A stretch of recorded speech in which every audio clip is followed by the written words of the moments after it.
নমস্কার বন্ধুরা, মা রান্নাঘরে তোমাদের সবাইকে স্বাগত।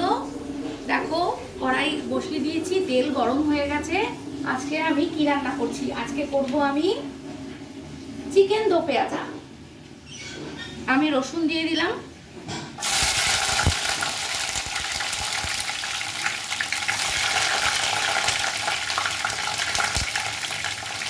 রসুনটা হালকা হালকা ভাজা ভাজা হবে।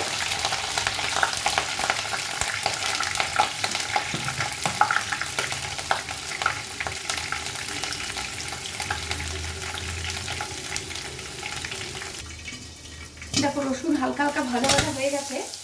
এর মধ্যে দিয়ে দেবো গোল গোল করে রাখা পেঁয়াজ, পেঁয়াজ আর কাঁচা লঙ্কা।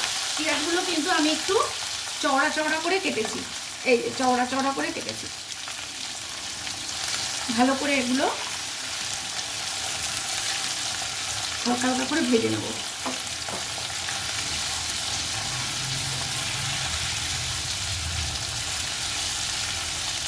এই রেসিপিটা কিন্তু একদম তেল দিয়ে খেতে হবে, মানে পেঁয়াজ পুরোপুরি সেদ্ধ হবে না, পেঁয়াজ গোটা গোটা গোটা গোটা থাকবে, কাঁচা লঙ্কা, রসুন আর মাংস ভাজা ভাজা ভাজা।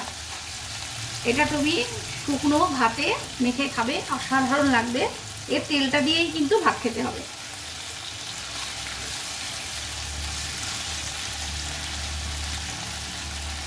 এর মধ্যে এখনই দিয়ে দেবো কেটে ধুয়ে নুন হলুদ মাখিয়ে রাখা মাংসগুলো।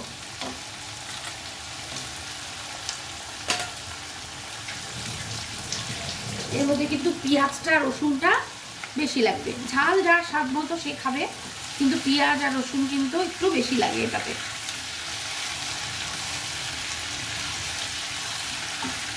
এবার আমি ঢেকে দেবো, এটা একদম ঢেকে ঢেকে এটা কিন্তু সেদ্ধ করতে হবে। এর মধ্যে কোনো জল পড়বে না, কিচ্ছু পড়বে না। এখন এটা ঢেকে দেবো।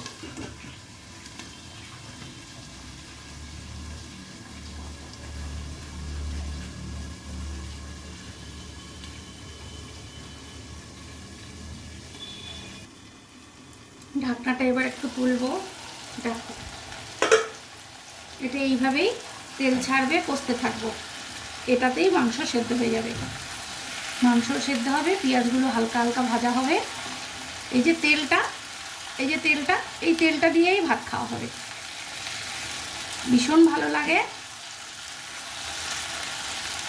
একটু মুখটা আলাদাও হয়, মাংসের ঝোল খেতে খেতে অনেকে বিরক্ত হয়ে যায়, তখন এটা করে খাবে, দারুণ সুন্দর লাগবে। এটা এখনো হতে আরও বাকি আছে, মাংসগুলো সেদ্ধ হবে। আবার ঢাকা দিয়ে দেবো। এরকম করে ঢেকে ঢেকে ঢেকে ঢেকে আমি জিনিসটা বানাবো।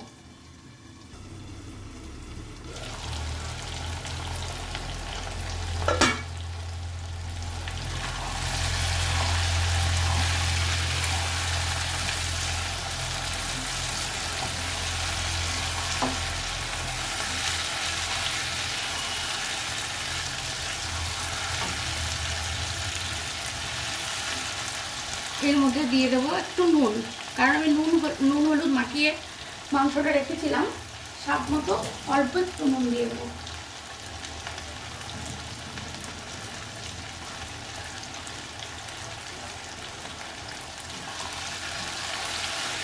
এর মধ্যে কিন্তু জিরার গুঁড়ো, আদা কুচি, এগুলো কিচ্ছু লাগবে না, শুধু রসুন পেঁয়াজ লঙ্কা, আর কিচ্ছু না। এটা তেলের মধ্যে এইভাবে কষাতে থাকবো।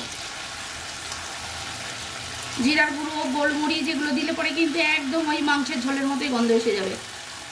মাংসের যে একটা ভাজা ভাজা গন্ধ, ফ্রাই গন্ধ, সেটা কিন্তু আসবে না।